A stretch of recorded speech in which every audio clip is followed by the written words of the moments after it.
Welcome to Third Floor Views, a production of Chesapeake Family Life, where we talk about health, education, and living with kids. I'm your host, Janet Jefferson. Today, we're discussing diversity in children's literature, and joining us are Bunmi Emenanjo, founder of Atlas Book Club, and Ceece Kelley, principal author and founder of Soaring Kite Books. Thank you to both of you so much for joining me today. Thanks for having us. Yes, thank you. To our viewers, please feel free to submit any questions that you have in the comment section, and we'll get to as many of those as we can. But let's get started. So as I was telling you earlier, this is one of my favorite topics. I love talking about children's books, and I love that we are diving into diversity because it is such a critically important topic, and especially now that a lot of families are spending so much quality time at home, thinking about what everyone's home library looks like and really taking the time to go through that. And I think even recently with Dr. Seuss's birthday and taking several of his books out of the publishing world, you know, this is a really hot topic, and it's a great time for everyone to reconsider what their library looks like. So let's just jump in terms of, let's talk about the history a little bit. Historically, what does diversity look like in children's literature? And Bunmi, let's start with you with that. You know, and we'll get in later about why you started your companies and learn more about those. But I think you're a great person to talk to about that, because that's where Atlas Book Club, I think, stemmed a little bit from. But could you just talk to us about what historically diversity in kids' literature has looked like? Yes, thanks, Janet. I'm so excited to be having this conversation because, as you said, it's super important. And diversity in children's literature, representation of kids of color has not been great. It really hasn't here in the United States. And there are different studies that are available to show that. One in particular is one infographic by the School Library Journal, and they published an infographic in 2015 and in 2018 comparing the proportion of representation in different categories. And in 2018, 50% of children's books published here in the United States had characters, main characters that were white, and the rest, exactly, I know, right? 50%, as we know, that's not representative of the American population. And then we look at African Americans in 2018, 10% represented African Americans. 10.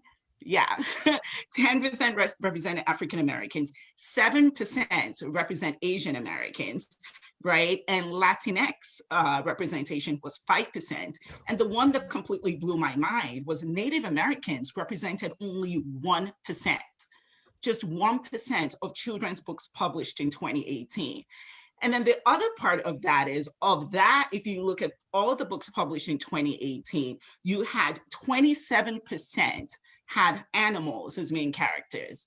So if you add up all the books that had diverse characters, has their main characters, you know, Latinx, Asian American, Pacific Islander, and African American, that totaled 23%, which is less than the coverage, less than the 27% that had animals. So this shows that clearly there is a disparity in representation of kids of color has main characters. I do want to emphasize that, has main characters in children's books. That's crazy. So Ceece, why is that so important? Why is it so important that we do have diversity in our kids' books? So following up to the statistics, which I'm also familiar with, so children, it benefits, of course, you want to be reflected. So we say books are windows and mirrors. You can either see yourself reflected, or you can see into new cultures, new regions, things of that nature. So it's important that children have these opportunities to grow.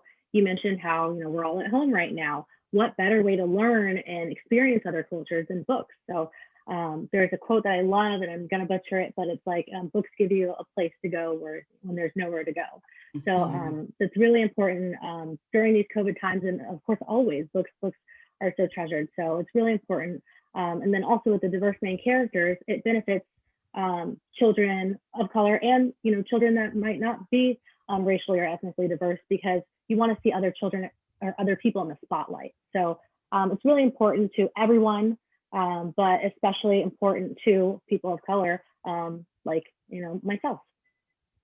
I think that's so important, Ceece, about what you said, and to highlight it, this concept of diversity is for everybody. It doesn't matter if you're white or if you're black or brown or you're native, a true Native American. It doesn't matter, that everyone's going to benefit because of this concept of windows and doors, that either it's going to be a book that you can see yourself in, and as either a role model or someone to aspire to be, or someone to relate to, or you see something that's totally different from you, and something that you're like, but there are all these similarities to me anyways, and so it's a way for you to connect.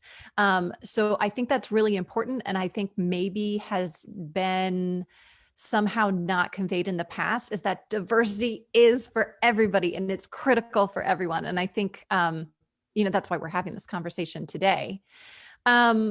So let's talk a little bit about, Bunmi, about what you said about not just, you said it's important that we're talking about diversity in the protagonist, and, why is that so important? Why are we talking about protagonists and not just diversity in general? Because there are, I think, a lot of books maybe that we're trying to fill the gap, but be like, oh yeah, it's cool. I've got this friend here that's the background character. Right, exactly. Like, I call them. Why is that disappointing at best? Yeah. Well, and I'm going to follow up on what Ceece said. It's important for well, like you said, diversity is for everyone. So it's important for kids of all backgrounds to see children of color as protagonists, because from the perspective of a person of color, it's important for kids to see themselves represented in those books, to see themselves as the main character in a fantasy novel, slaying dragons, right? To see themselves in those types of genres. Because, and I say it all the time, I have 3 kids. Black kids like to see themselves as cool and, as well. So it gives them that sense of belonging, right? It helps with that sense of belonging. It helps with that self-identity. One example that I gave is, as you know, I deal mostly with books set in different parts of the world, globally diverse books. And so one example I give is if a brown child is reading a book set in Australia, for example, we know Australia is super diverse, right? But if they're reading a book set in Australia that has a brown girl as the main character, then they can dream and envision themselves visiting Australia one day. Again, that sense of belonging, like, oh, I would love to visit Australia too. So it's so important for kids of color to see themselves represented as main characters. Now, it's also important for other kids, for all kids, to see kids of color represented as main characters, as the protagonists. So that way they see that different types of people can occupy different types of spaces. That's so important, because that way when they go out into the world, then they can relate in that way. They're not used to seeing one type of person in one type of role. So, and as I mentioned before, it's important to see in different genres. It's not very often that you see a brown child being, that protagonist, slaying dragons, magical, real, historical fiction. It's important for us to have that diversity in story, right? So when we're talking about stories of people of color, it's not centered around stories of Black pain, but stories showing Black excellence, Black adventure, just regular child being a regular kid going on an adventure with a neighbor. So those types of stories are super important. Yeah, diversity in story as well, not just. So we need to have those diverse protagonists, and you need to see everyone's skin color, but also, the kid out there who loves skateboarding, they need to find that connection.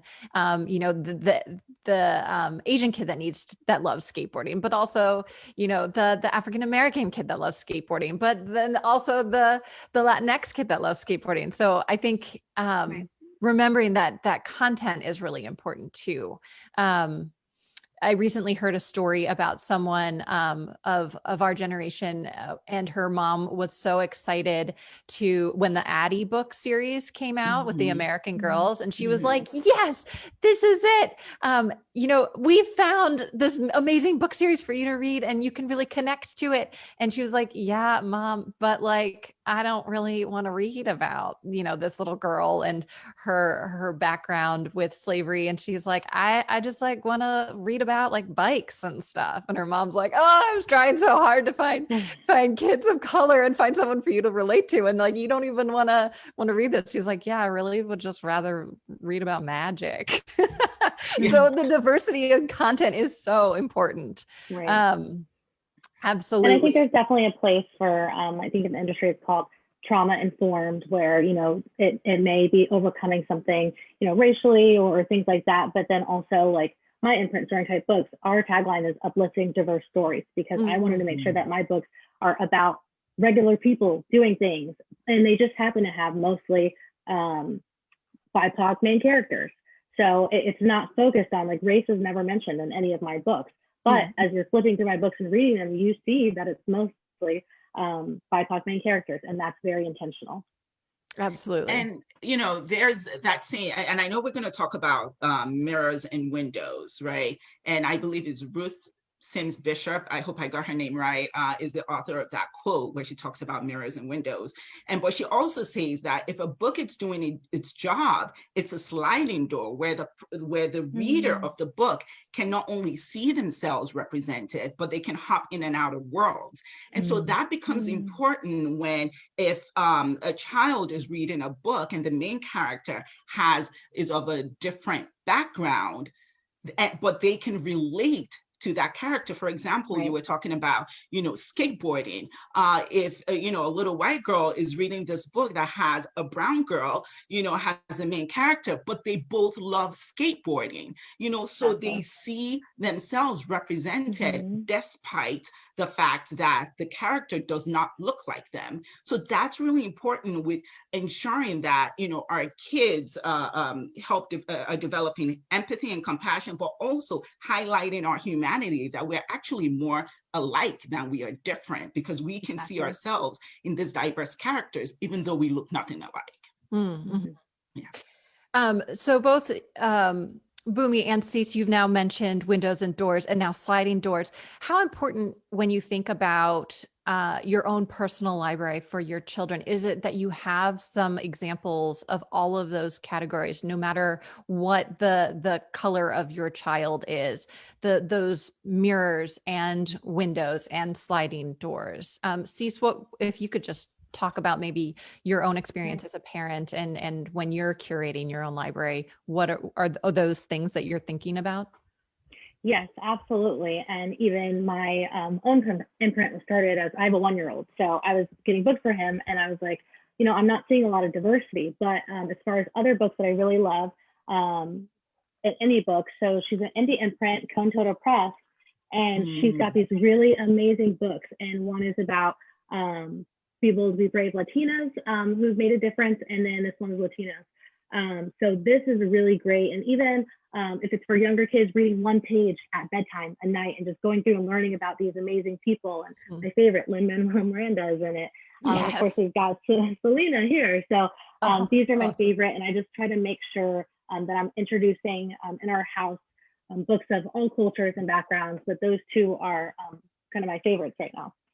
Oh, that's really exciting. I love the art component, the music component in there as well. That's awesome. Before we go into more recommendations, which I cannot wait to hear what you have to share with us today for both of you, I do want to learn just a little bit more about you and your background and how you came to arrive at your really interesting business endeavors and what they entail and how we as a community can support them. So Bunmi, let's start with you. Could you tell us just a little bit about Atlas Book Club, what it is and how it came about? Yes. So Atlas Book Club is a book subscription box company focused on globally diverse children's books. So what we do is every month we explore a different country and we send out a box that has not only an age appropriate book. So this is our box here. Nice. It has an age appropriate book. We have 4 different age groups from picture books all the way to young adult novels. So it has the age appropriate book, but also contains information to fully immerse the child in the culture of the country that we're exploring. So they get like a fun facts card, they get a map where they can track their travels every month. They get a locally sourced souvenir. Our souvenirs are sourced in the country of origin or sourced here from the United States from a person, who has that heritage. And so and a postcard so they can send it to their loved one and share information about the country that they're learning. That's great. Yeah, and I absolutely love it. It's been such a joy the past 2 years. And so the idea is to immerse the child in that culture and expose them to different aspects of the culture. We talked about, shattering single stories, and just ensuring that the child walks away from an Atlas Book Club experience knowing different aspects, of that country that we've just explored. And how did this start? It started because I'm Nigerian American, born here in the States, but grew up in Nigeria. And so I wanted my kids to continue to learn more about their African heritage. And so I started searching for books set in different parts of Africa, which was very hard. To come by. But we started this little book club in our home where we explored different African countries and eventually started exploring different parts of the world through the books that we were selecting. So it was a small in-house book club, and we decided to turn it into a business 2 years ago. So, and so far we've explored over 20 countries since launching. Wow. Yeah, so it's been a really, really great experience, and we have a lot of homeschooling subscribers who use our box as part of their curriculum. So it's been great. That's awesome. That sounds just fascinating and so cool. Something really to look I like the forward to. locally sourced items that come in the box. It's really good. And a postcard to tell someone about it. Yeah. And we try to include some information about that souvenir, some culturally relevant information so they learn even more about the country. So such a rich educational experience. That's great. Ceece, I'd love to learn a little bit about Soaring Kite Books and what it is and why you started it and what's coming soon. So Soaring Kite Books is a children's book imprint based in DC. And the idea is that we celebrate diverse main characters. So we talk a little bit about our platform of uplifting diverse stories. We want to highlight stories that feature BIPOC main characters, but that are not about race, because we just want to celebrate people being people. And it doesn't always have to be the trauma informed like we talked about. So our first book, this one right here, is Dear Mama's Loving Arms. This was kind of the gateway into getting into this publishing. It's about my first year of motherhood, my son and I, and how, he loved to be in his mom's arms, but he wasn't always able to do that. So, during those nap times and sleeping times, how is he going to overcome this? And I thought of this idea as I was in his nursery at like 3 a.m., like he's not going to sleep. Like, what is he thinking about? So in the story, the baby actually goes on a safari with his mom. And that's how he's able to get through the time away, because he's having this adventure with his mom. And the safari was inspired by his stuffed pal Raffi. So I actually made a little Raffi doll that went with the book, which was really cute. So that was my first book, launched in October and did really well. This book, Georgie Dupree, which is actually a 3-book series, just ended pre-sale on Kickstarter, did really well. We raised $26,000, which was huge to produce this 3-book series. So the first one will launch in June, and Georgie Dupree comes from Louisiana. She's going through like a culture shock, moving to the DC area, which was special, of course, being in the area. But she, goes from one area to the other, and she's not finding children her age, and she doesn't know what to do. She's only lived in one place and always had all these friends. So she was able to find a hobby and tap into it, and she was able to find friends. So Georgie is a chalk artist. So that theme of artistry is through all 3 books, but she learns lessons of resilience when she moves. The second book, Classroom Confidence, which is going to be great for teachers, is about first day jitters and how using affirmations can help build your confidence. And then the third book, Sharing the Stage, is about a school play, and where Georgie doesn't get the lead in the play that she really wanted, but she learns that there are many ways to shine, and you don't have to be the lead in order to have your moment. Oh, I love that. I love all the lessons hidden. As a parent, I'm always looking Right. for hidden lessons. That's really awesome. Yes, not overt. So I love that you said that. Ceece, could you also just talk a little bit about the illustrations and the illustrators and how you chose who would be doing your illustrations? Yes, illustrations they're so special because each book, I've got two different illustrators here. Each book calls for a different type of illustration. It's so fun to find them. So I'm actually in a really large publishing community.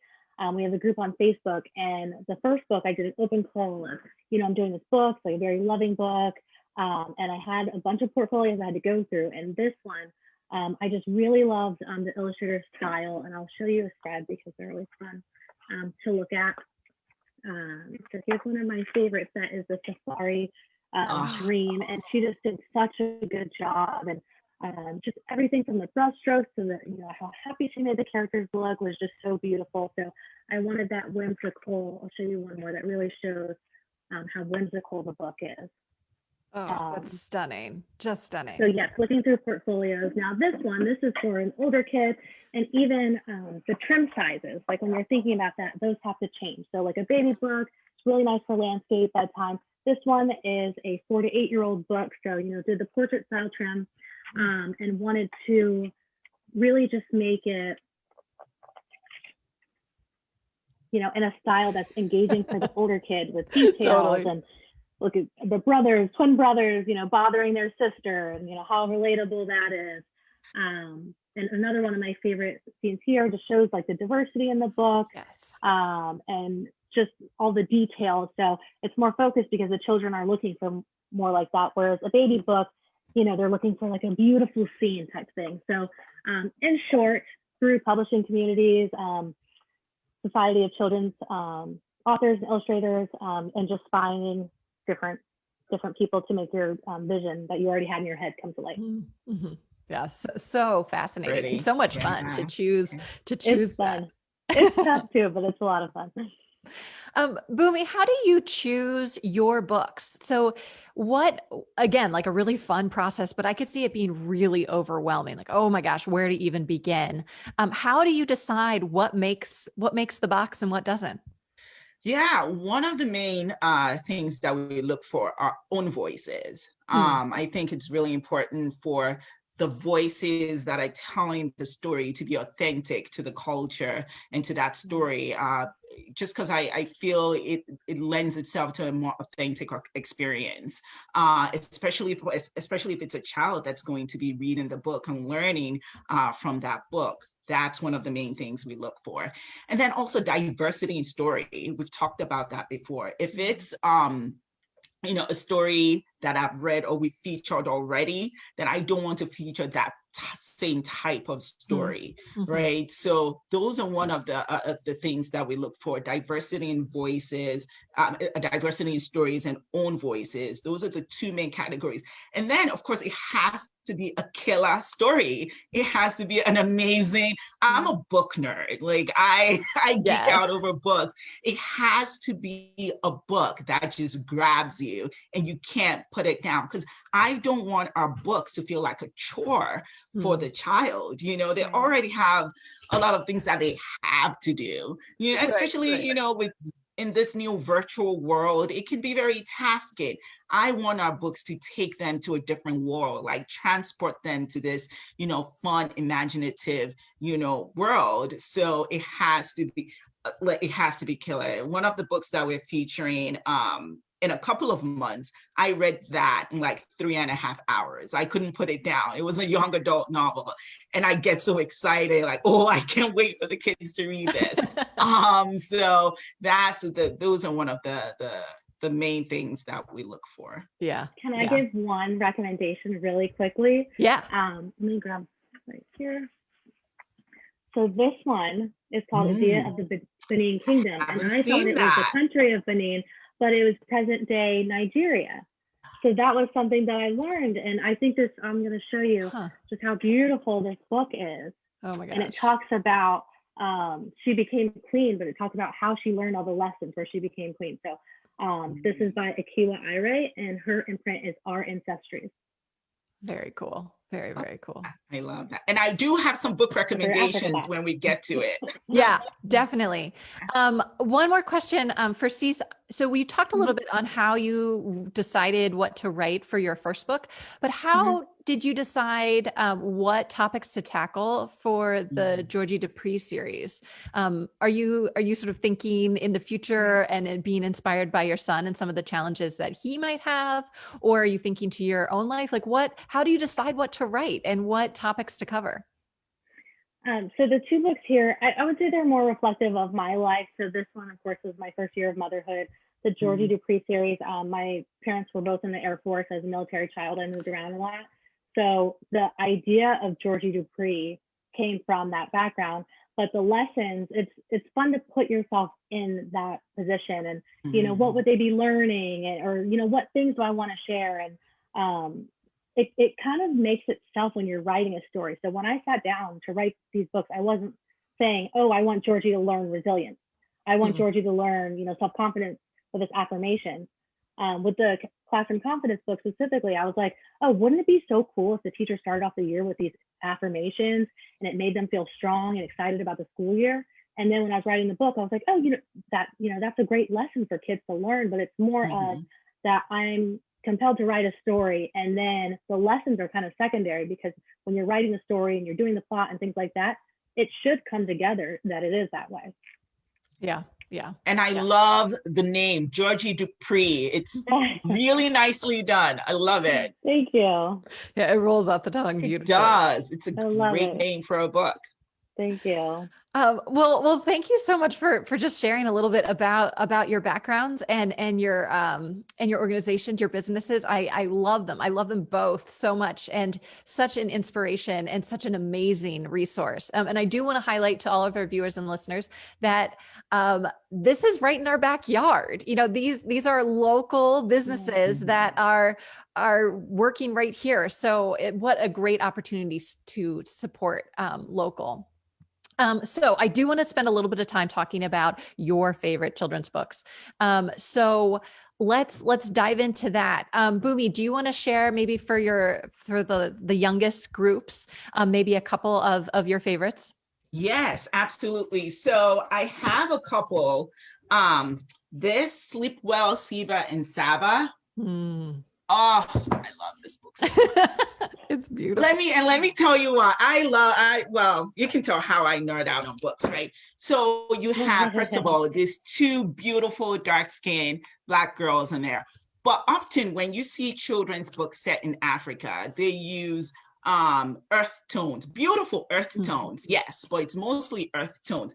But this is so full of like pastel colors. I love this. Is set in Uganda. And I mean, look at this. Let me see if I can get it right. I assume it's always so yeah. But I can tell that the greens and the reds and the oranges. Reds and the beautiful pastel colors. The birds, yes. Oh my gosh. So I love this book. So that's, one of my favorites. And then I also love this. This was featured in one of, have you seen this, Ceece? Yes. The cover is so beautiful. Just again, it's not often you see a beautiful dark-skinned Black girl with Bantu knots in her hair. Exactly. Against that yellow background. So this was by a Jamaican poet. This is in one of our boxes, I believe, June boxes on our website. So I love that. And then, so of course, this is picture books. And then this Planet Omar series. So I have 3 kids. They're 13, 11, and 10. My 10-year-old loves this book. So he's a fan of the Captain Underpants Dogman series. And again, why books featuring regular kids just being regular and being up to mischief are like, most kids love those types of books. So when there are kids of color in those types of books, they see themselves. And so this is Planet Omar, and it's about a mischievous boy. It's set in London. and he just happens to be Pakistani, happens to be Muslim, and he's just a regular boy, and he has some, you can't really see it with the light, you know. Oh yeah. I see kind some of illustrations. Yeah. a little bit of some illustration. So my son, when he read this, he's just like, I can hear him in the next room just like laughing Yeah. out loud. He loves this book. And then, so I'll go to my last, I have a few more, but I won't take up too much time. This was my favorite book from last year. Get mine. This is The Things She's Seen. It's a young adult novel. As you know, we go from picture books all the way to young adult. And it's set in Australia, but it's an Aboriginal story. It's about an Aboriginal girl set in Australia. And this book took me out. It's my favorite book from last year. It is so fantastic. It was in our October box last year. And it's just this amazing story, just beautifully told. It was written by a sibling duo, brother-sister duo, Aboriginal Australian. It is fantastic. So if you're looking for your next young adult, or even just, it doesn't even have to be a child. If you're grown up and you're looking for a good read, here you go. The Things She's Seen. The things. Oh my gosh, it's so good. Young adult. Thank you. I have tons more. I can talk about it all day, but I will hand over to Ceece to say hers. Yeah. All right, Ceece, what do you got for us today? It's so difficult. I've got my whole bookshelf here. So one, and mine are all going to be like picture books. So I love this one. It's a sign language book. So it has little pull tabs, and I'll pull one, and it'll show you. Nice. Oh. It'll show you how to do the sign. So this one I love. But yet sturdy enough that the little hands are not going to rip out all the pieces. Right. It's a board book. So this is Nita's First Signs by Kathy McMillan. Oh, I love it. I also have Mina's Ups and Downs. So this is also by an indie imprint. And she does all books that are in traditional and simplified Chinese. She's got two, and then she also puts the English. So you can try the simplified Chinese yourself, or children that are actually learning Chinese. There's the Chinese characters here. That's so awesome. I love that. Yeah. Speaking of local, this is a local author, Courtney Dunlap. This is one of our favorite bedtime books called The Rumble Hunters. The children are trying to go to sleep, but then they hear a noise. So then they go through the whole house looking for this noise, and they can't find it. So it's really fun adventure. And something interesting, I shared this in a mom group, and somebody was saying, oh, it's really hard for me to find adventure books with Black characters. So, speaking of, the different genres and things like this, and while it's still a picture book, I was like, oh, because I'm not in that stage yet. My son's so young to look for more adventure books and exciting books that do feature BIPOC main characters. And then the last one I'm going to share, which is also by an indie author, Leticia Ordaz. It's a beautiful story about a family, but specifically these two boys who always go home to their Mexico to learn about their culture, and every summer that they go, and there's this kite, this magical kite that turns into a macaw and watches over their little town. So it's just a beautiful book. I try to spotlight as many indie authors as I can, because I know, especially as an indie author, indie publisher, how difficult it is to get that exposure, because we don't have, the capital and the reach of a traditional publisher. So I do always look for indie publishers because they're working so hard to make books possible. Yeah, that's a great recommendation, a great reminder too. As people thinking about how to support our local communities, and also how to revamp our own libraries and our own houses, things to consider. And that's a great one. Absolutely. Well, I just want to say thank you so much to Bunmi Emenanjo of Atlas Book Club and Ceece Kelley of Soaring Kite Books. Thank you for taking some time out of your busy schedules as parents and businesswomen and beyond. Because Bunmi, I know that this is only part of the picture, as you have a full-time job as a lawyer, and then full-time job as a parent. So It's a busy schedule. I totally understand. So huge thank you. Thank you also to all of our viewers and listeners for joining us today. Make sure that you do visit ChesapeakeFamily.com for up-to-date local information on home, health, and living for today's Maryland parent. This episode will be archived in video and podcast format, so make sure that you check that out. Also, we will put resources from the book recommendations up there as well, and links to both Atlas Book Club and Soaring Kite Books. So make sure that you check those links out too. I'm Janet Jefferson with Chesapeake Family Life and Third Floor Views. Thank you so much. Thank you. Bye, everyone. Bye.